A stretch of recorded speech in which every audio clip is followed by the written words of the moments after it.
experience working with children and families who have experienced trauma in their lives. I'm going to turn it over to them. Please join me in welcoming Marlene, Ochetti, and Beatriz Garcia.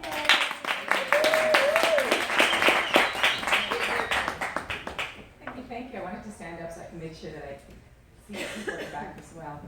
Thank you so much for coming out today, and especially on a rainy day, right? Who wants to get in this weather? So thank you very much.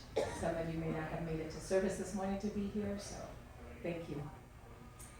Marlene and I worked together in a very large school district, and we were both mental health specialists, and we did a lot of direct service, and then we became administrators. And the book was born out of an idea from an experience that I had. I had worked at a school where there was adult misconduct, and it was a very traumatic experience for the staff, for the parents, for the children there. And I realized in that specific situation that children were more traumatized by the parents' anger, by the police presence, everything else that was a result of the traumatic event, more than the trauma itself in this particular situation. And this book would have been really helpful for parents and teachers to have had, to be able to talk about an uncomfortable situation and to help the kids understand what's going on around them, right? So the book, Everything Happened at Our School, was written to help children learn about feelings and how speaking with a school counselor after a traumatic school event can help them understand what's going on and feel better. And it's wonderful. I mean, I was going to say, I don't believe in coincidences. I think everything happens for a reason. And Marlene and I were in a parking lot once after a meeting talking about the district and our struggles with what we were going through and our dreams. And I was telling her, well, I'm writing a children's book and I'm looking for an illustrator. And she's like, well, I'm an art therapist and I haven't done it, but I'm willing to try. And I was like, okay, great. And so she gave me some samples, and I really loved her artwork. So this is our first of many things to come, but it's been a really wonderful experience and wonderful working with Marlene. And although I'm the author, she was very helpful in contributing to the story. So thank you, Marlene.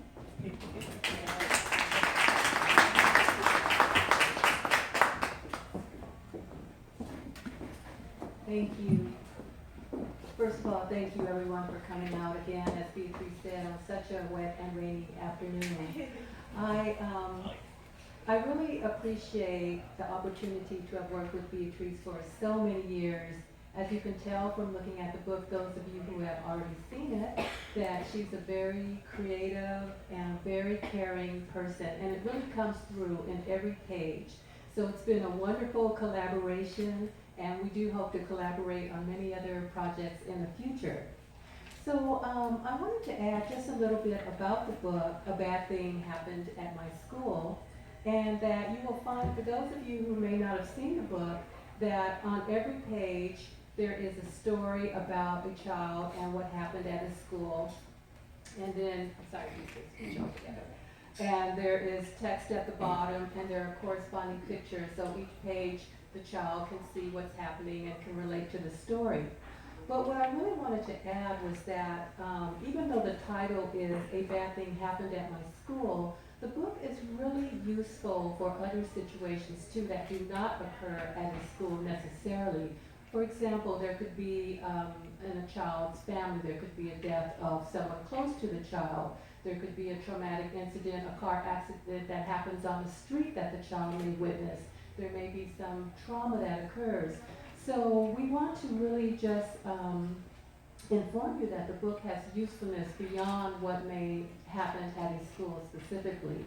Also, at the end of the book, there is an informational guide that is very helpful for parents and caretakers, for teachers. And it really gives specific information as to what are some of the red flags to look at when a child has been distressed. What should a parent say? What should a teacher, how can a teacher approach and support that child? So Beatriz, she's done a wonderful job of really pulling together this information, and it's helpful not just, as I said, for for parents and teachers, but also for other mental health professionals, if there should be any here too, in terms of how to work with a child. So again, I want to thank you, Beatriz, for this wonderful opportunity and for believing in me, believing in our project, and everything. You've been wonderful, and I just really just love you so much. So thank you so much. So we've also written the book. The book also has, excuse me, information in the back for educators. And we've received a really positive response from parents, from mental health professionals, and from teachers that have used it with a special ed population. And all ages, they've had a really good response with the book. Yeah, so I think we'll be. We both retired last year. We're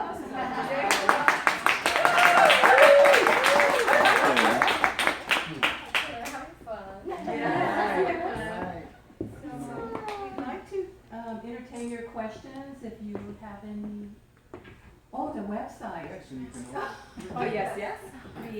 We have a website called The Fabulous Life Company, where you can also purchase more books. And if you decide after this event today that, you can think of some teachers, some parents, some friends that could really benefit from this book. It's right on the back of the book. Our company is a Fabulous Life Company, because that's what we want for children and adults and everyone, right? Beautiful, beautiful. If we're happy and we're kind and loving to others, and if we were all that way, what a wonderful world it would be. So we're going to open it up now for questions.